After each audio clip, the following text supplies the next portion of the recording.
Akashvani Imphal Moirangthem Ibehaibi pau pajari ahanbada maruiba pau. Pradhan Mantri Narendra Modi na Pariksha Pe Charcha gi 8 edition da lebak asi mahiroi singa ngasi ayuk wari sanabagi thoram pangthokre. Security Force na ngak senduna tangai phadana changba potlam sing puba gari jama 13 ngasi ayuk jiribamdagi Imphal tamna pusilakre. Lok Sabha da Union Budget 2026-23 ki matangda ngasi puthokduna khanagani amasung Gृह Mantri Amit Shah na ngasi Jammu gi ngakoi paringi ngaksil gi phibam hanna yingchingani.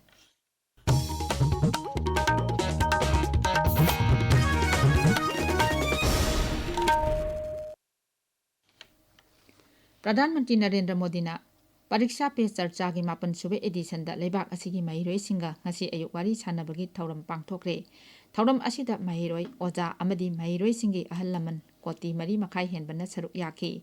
Parikya da pungning langtaknaba leitanaba amasung mahi tambada pungning lupsinnaba hotnabada mateng pangnabagi damak thoram asi pangthokpani mahakna mahiroi singa wari sanaki. आपको teacher की speed का problem आएगा? नहीं आएगा। आप पीछे रह गए ऐसा भाव आएगा? क्यों? क्योंकि आप टीचर से एक कदम आगे चले गए। मन को जोतो, फिर मन को जोड़ो और फिर आपको पढ़ाई के जो विषय रखने हैं रखो, तो आप स्टूडेंट को हमेशा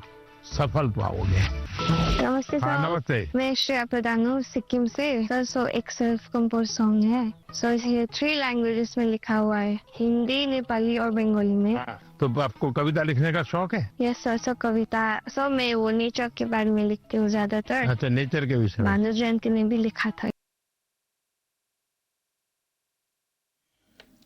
Thoram asi Pradhan Mantri Narendra Modi ki YouTube channel Doordarshan amasung Education Social Media Platforms Mantraloi na telecast tauki. Thoram asi Webs OTT Amazon Prime Video Jio G5 Sony Live amasung Spotify tachu sandoki.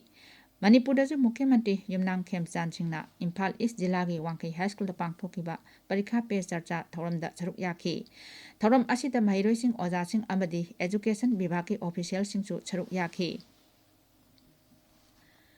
Raija sida hojik thoklibi irang asina maram oiraga national highway singda pochai puba gari sing chathok chachin tawbada khudong chadaba kaya mayok nari hojik oiriba phibam asigi yenglaga security force ki convoy singna ngak chenduna pochai puba gari punna chamaga 13 ngasi ayuk Imphal tamna pusilakre ngasi Imphal tamna changlakhiba gari sing aduda LPG puba gari 38 petrol puba gari 39 diesel puba gari Nipuni toy kerosene gi ahum punna petroling gi pothok sing puba gari jamaga manga Imphal jiribam lambida Imphal tamna changlakhi pochai puba gari sing asigi manungda cement puba gari ani nga puba gari ani plastic ki ama jim gi masak sing puba gari ama punna gari taruksu Imphal da changlakre police ki pawn hai national highway sing da pochai puba gari Imphal tamna pusilakpada asoi angam thoktanaba irang thokpa yaba mafam singda akanba jection thorang singsu paikhatli Hanagi Mukhyamantri Okram Ibobi Singbu Manipur Pradesh Congress Committee MPCC gi president oina khankre ngarang pangthokiba nongna pugadaba miyo sing khanbagi thoramda Kaisa Megachandra Singbu Congress Legislature Party gi lusingba duga K Ranjit Singbuna deputy leader oina khankre Shri Victor Kaising amasung Manga Waiphaina working president oina khanki Shri T.S. Lokeswar Singbu campaign committee gi chairperson Shri Moirangthem Ibehaibi election committee gi chairperson aduga Muhammad Fazur Rahimbuna treasurer oina khankre Gृह Mantraloi na hongat singi damak tangai phadana paikhat kadaba thabak thoram singi matangda Rajya Chief Secretary da tharakpa chithi gi warol Manipur Hongat Employees Welfare Association da khangalaktab amadi karigumba thabak amata lokhat piraktabagi matangda ngasi association na Rajya Chief Secretary da aiba che pisinduna taksin kre serol aduda maru oina Mantraloi na irakhiba chithi adugi matangda kari thabak paikhatlabagi haibadu athubada khanganbiu amadi Rajya gi hongat singna Tengnariba Kodong Zadabasing ko annaba pangpam thokpasing athubada phangannabachu appeal tauri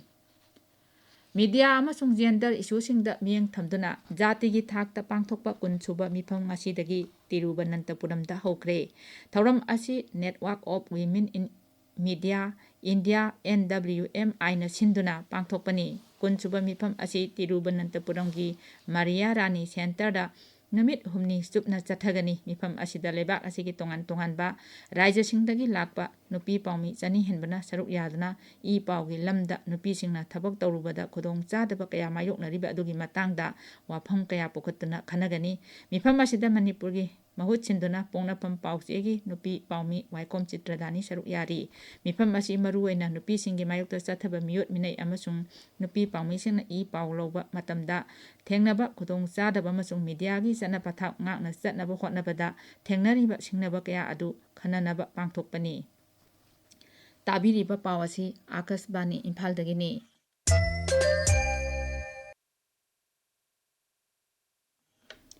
लोक सभा union budget 2023 की मतंगदा ngasi पुथोक्तुना खनगनी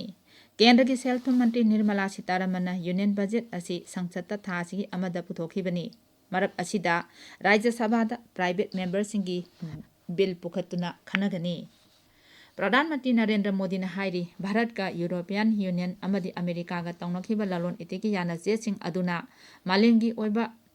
मरा चेतपा cell थुंगी फिबम अमा लहनबदा मतेंग ओइरगनी मांग high लेबाक असिना मालेंगी चाखटलबा लेबाक सिंगा खुसमनदुना लालोन इतिकता खुमांग चाखिनबा लेप्तना होटनरी हौजिक फावबदा यूरोपियन यूनियन यावना लेबाक 23 का याना चेरोल सिंग सही तौनखरे मांग हाई सरकारना सही तौनरिबा याना चेरोल सिंग असिना लेबाक असिगी नहा कया थबक पीबा अमसुंग खुदोंग चाबा कया फंगनबदा चावना मतेंग ओइरगनी श्री मोदीना मखा तारदुना कोविड लाइसत लोइरबा मतुंगदा मालेंगी सेल थुंगी फिबमदा चावना चैथेंग फंगखि हौजिक लाइसत असि लेत्रबा मतुंगदा नाउनना सेल थुंगी फिबम फगतनबा लालोन इतिकी थबक थौरमसिंगदा अहेनबा मियंग थमदुना होटनरी मसिदा भारतसु मालेंगी चाखटलबा लेबाकसिंगी खुदुंग इंदुना सेनमिटलोंदा अचौबा मफम अमा कन्नबा खुमांग चाउसिन्ना चंगसिल्ली प्रधानमंत्री की वारोल अदु लोइरबा मतुंगदा राज्य सभा राष्ट्रपति की मोशन ऑफ थैंक्स अदु एडॉप्ट तौखि गृह मंत्री अमित शाह ngasi जम्मूगी ngखै परिंगी ngakselgi फिबम हन्ना येंगसिनगनी अमसुंग मफम अदुदा अवांग थाकी सिक्योरिटी की मिफम अमसु पांगथोकनी श्री शाह निमित निनिगी जम्मू अमसुंग काश्मीर खोंगचत्ता ngarang numitang जम्मूदा थुंगखिबनी महाकना मफम अदुदा यौखिबगा लेफ्टिनेंट गवर्नर मनोज सिन्हाना गृह मंत्री बु जम्मू एयरपोर्ट तराम ओखी खोंगचत असिगी सरुक अमा ओइना गृह मंत्री ना हंदक नौना कठुआ जिला की हरिनगर ngखै परिंगदा बॉर्डर सिक्योरिटी फोर्स ना मिटोप संगसिलकपा खंगदोकनबा सिजिनरिबा खुसु खुलाइसिंग येंगसिनगनी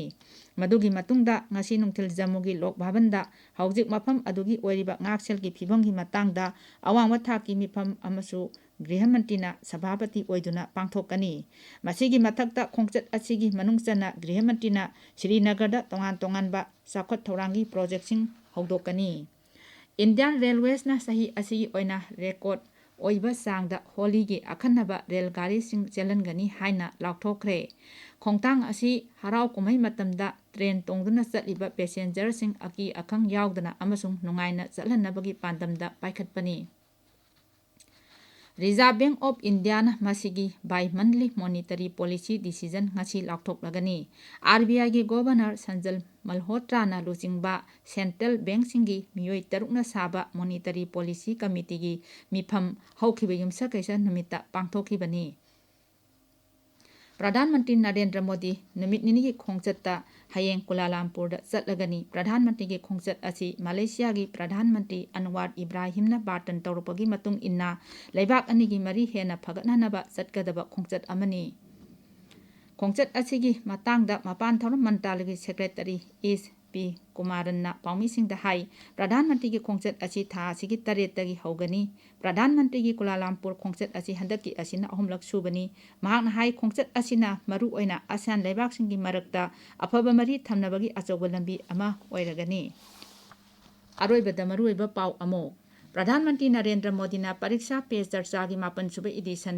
लेबाक असिगी महैरोइसिंगा ngasi अयुक वारी सानबगी थौरम पांगथोखरे सिक्योरिटी फोर्स नांगाक सेंदुना तंगाई फदना चंगबा पोटलमसिंग पुबा गाड़ी जामा 13 ngasi अयुक जिरीबामदगी इम्फाल तमना पुसिलखरे